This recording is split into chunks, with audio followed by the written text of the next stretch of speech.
Once upon a midnight dreary, while I pondered, weak and weary, over many a quaint and curious volume of forgotten lore, while I nodded, nearly napping, suddenly there came a tapping, as of someone gently rapping at my chamber door. "'Tis some visitor," I muttered, tapping at my chamber door. "Only this, and nothing more." Ah, distinctly I remember, it was in the bleak December, and each separate dying ember wrought its ghost upon the floor. Eagerly I wished the morrow, vainly I had sought to borrow from my books surcease of sorrow. Sorrow for the lost Lenore, for the rare and radiant maiden whom the angels name Lenore, nameless here forevermore. And the silken, sad, uncertain rustling of each purple curtain thrilled me, filled me with fantastic terrors never felt before. So that now, to still the beating of my heart, I stood repeating, "'Tis some visitor entreating entrance at my chamber door, some late visitor entreating entrance at my chamber door. This it is, and nothing more."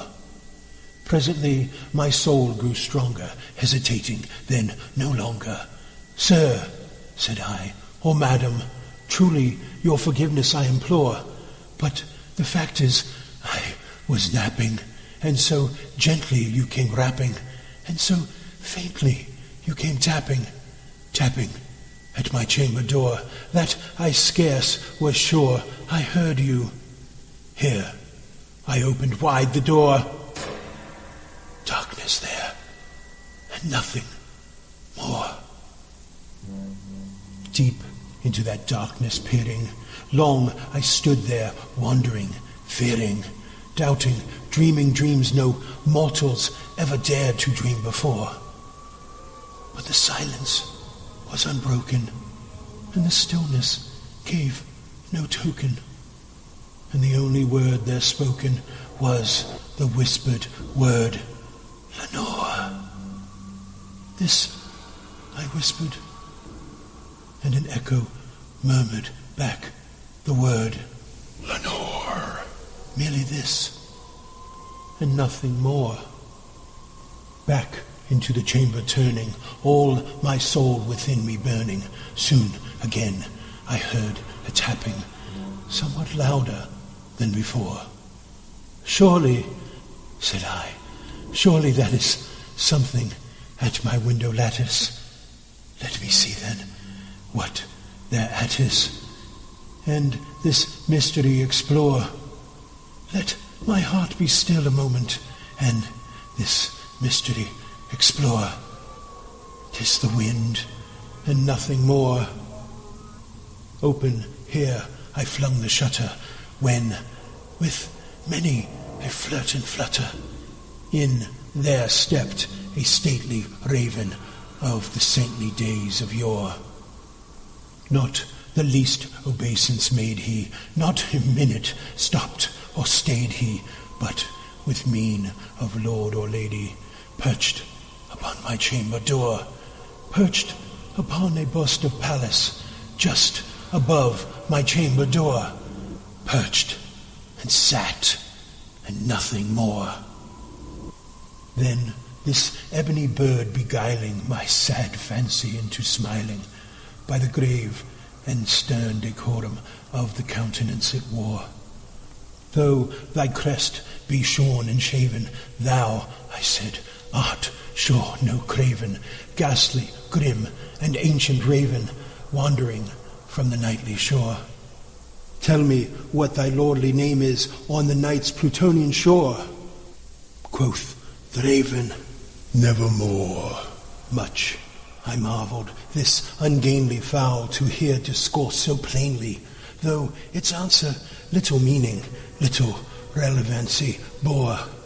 For we cannot help agreeing that no living human being ever yet was blessed with seeing bird above his chamber door, bird or beast upon the sculpted bust above his chamber door, with such a name as Nevermore. But the raven, sitting lonely on the placid bust, spoke only that one word, as if his soul in that one word he did outpour. Nothing further than he uttered, not a feather then he fluttered, till I scarcely more than muttered, other friends have flown before. On the morrow he will leave me, as my hopes have flown before. Then the bird said, Nevermore. Startled at the stillness broken by reply so aptly spoken, doubtless, said I, what it utters is its only stock and store, caught from some unhappy master, whom unmerciful disaster followed fast and followed faster, till his song one burden bore, till the dirges of his hope that melancholy burden bore of nevermore. But the raven, still beguiling all my fancy into smiling, straight I wheeled a cushioned seat in front of bird and bust and door. Then upon the velvet sinking, I betook myself to linking fancy unto fancy, thinking what this ominous bird of yore, what this grim, ungainly, ghastly, gaunt, and ominous bird of yore meant in croaking Nevermore.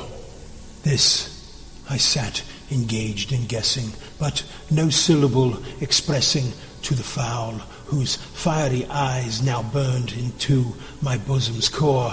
This and more I sat divining, with my head at ease reclining on the cushion's velvet lining that the lamplight gloated o'er, but whose velvet violet lining with the lamplight gloating o'er she shall press, nevermore. Then methought the air grew denser, perfumed by an unseen censer, swung by seraphim whose footfalls tinkled on the tufted floor. Wretch, I cried, thy God hath lent thee by these angels, he hath sent thee respite, and nepenthe from thy memories of Lenore. Quaff this kind nepenthe, and forget this lost Lenore. Quoth the raven, Nevermore. Prophet, said I, thing of evil, prophet still, if bird or devil, whether tempter sent or whether tempest tossed thee here ashore, desolate yet all undaunted, on this desert land enchanted, on this home by horror haunted, tell me truly, I implore, is there balm in Gilead? Tell me, I implore. Quoth the raven, Nevermore. Prophet, said I, thing of evil, prophet still, if bird or devil, by that heaven that blends above us, by that God we both adore, tell the soul with sorrow laden, if within the distant Aidenn it shall clasp a sainted maiden, whom the angels name Lenore, clasp a rare and radiant maiden, whom the angels name Lenore. Quoth the raven, Nevermore. Be that word our sign in parting, bird or fiend, I shrieked upstarting, get thee back into the tempest and the night's Plutonian shore. Leave no black plume as a token of that lie thy soul hath spoken. Leave my loneliness unbroken. Quit the bust above my door. Take thy beak from out my heart, and take thy form from off my door. Quoth the raven, Nevermore. And the raven, never flitting, still is sitting, still is sitting on the pallid bust of Pallas just above my chamber door. And his eyes have all the seeming of a demon's that is dreaming, and the lamplight o'er him streaming throws his shadow on the floor. And my soul from out that shadow that lies floating on the floor shall be lifted never more.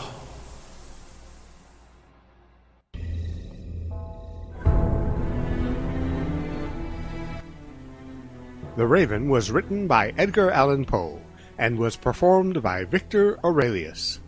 It was directed by Viktor Aurelius and produced by Viktor Aurelius and Jeff Niles. The incidental music was by Kevin MacLeod. The Jeff Niles Presents theme music is with the kind permission of FirstCom. The executive producers for the 407.7th are Jeff Niles, Wayne Hayward, and Velina Kotler. Next episode, Jeff Niles presents The Pit and the Pendulum. Visit our website at the407.blogspot.com.